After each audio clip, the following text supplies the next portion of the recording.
Well, blessed Wednesday to you on this third day of Christmas. And we are taking a little break from our Revelation study to focus on these 12 days of Christmas. And in our calendar, our church calendar, we have many different witnesses. Yesterday, we heard a little bit of the story of St. Stephen, who is considered the first deacon and also the first Christian martyr. But one of the great proclaimers of the faith, one of the apostles, the only one, as far as we know from tradition, that was not killed or killed in some manner, made his life shortened because of the gospel, but lived to be a ripe old age, and that was St. John, the one who wrote the Gospel of John, the letters to John, and what we believe also might have been the author of the book of Revelation.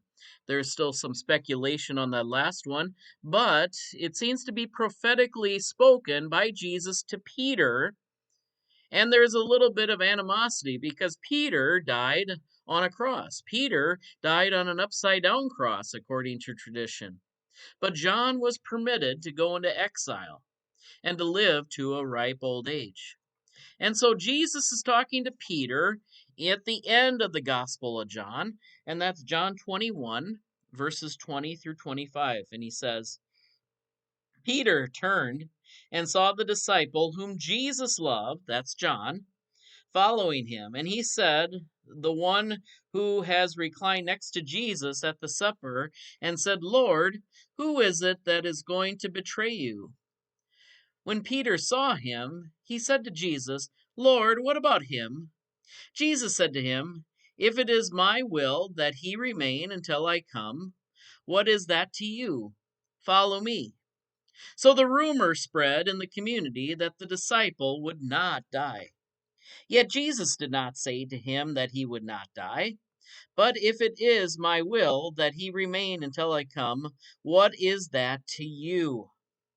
This is the disciple who is testifying to these things and has written them. And we know that his testimony is true. But there are also many other things that Jesus did. If every one of them were written down, I suppose that the world itself could not contain the books that would be written. Now, I'll just say as an aside that those last few lines are very popularly talked about because it is assumed that John's gospel ended with chapter 20 at one point, and then chapter 21 got to be kind of an addendum. And so some people asked, will there be an end? I mean, there's so many stories about Jesus. Are we going to include them in the gospel too? And John simply states, I'm going to end my gospel here, but there are many other stories about Jesus that we just cannot fill space for. So it's a very poignant ending to the Gospel of John. But you can see at the end of chapter 20 that there was kind of an ending there too. But the main point of why we have it on this day is something called jealousy, and specifically jealousy of circumstances that Peter, once again, shows. Peter is probably the most relatable, if not human, character of the apostles in so many ways. Maybe next to doubting Thomas, he shows the struggle of faith and weakness. And here it is because maybe we've had it in our hearts. I have. And maybe you've expressed it to other people that are also fellow believers. Why do some seem to get by in life without many problems? And why others of us are meant to suffer? Why, as it's assumed that John is going to survive without having to go through a gruesome martyrdom like the rest of the apostles? And why Peter and others seem to have to suffer for their faith? And Jesus does not, as classic, does not give an answer.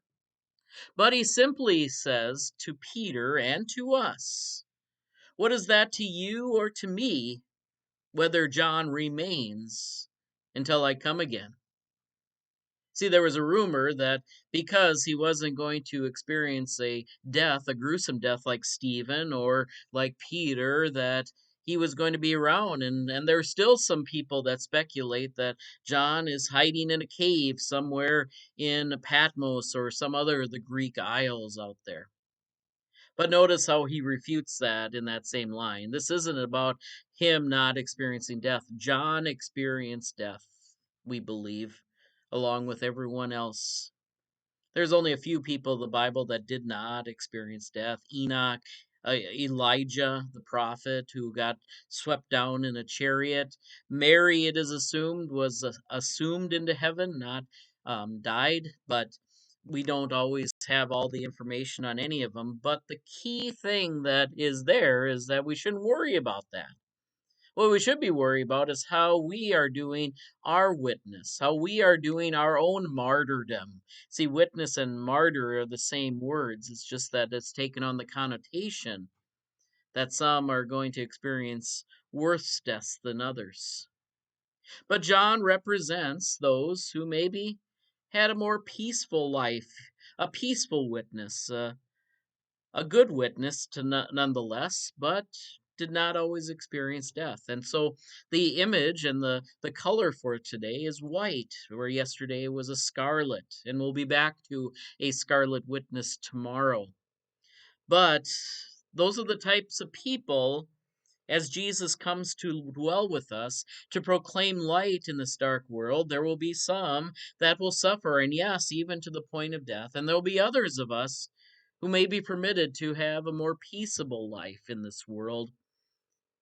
But that is not our choice. What our choice is whether we will cooperate with the grace that has been given to us and rise up to the challenges. It is not said that John shirked from his duty and that made him less prone to martyrdom or not. It doesn't say anything about that.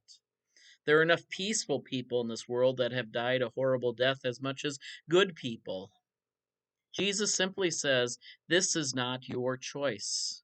What is your choice is to do the best with the cards that are dealt with you, and more importantly, to be faithful to the witness that you have been given, regardless if one lives in exile and does not experience a martyr's death, or one maybe desires to experience a martyr's death. When I was in school, I studied St. Ignatius. He was one of the first popes, and these were some of the books that didn't make the Bible but were close to it.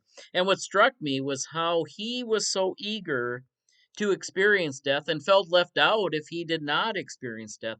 To some extent, some would say that John was left out of the apostles' blessing of having to die a gruesome death like Jesus's.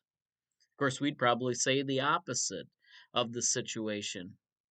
But in both cases, it's not up to us to decide. It's up to the Lord, who will place us where we need to be placed and guide us to where we need to go.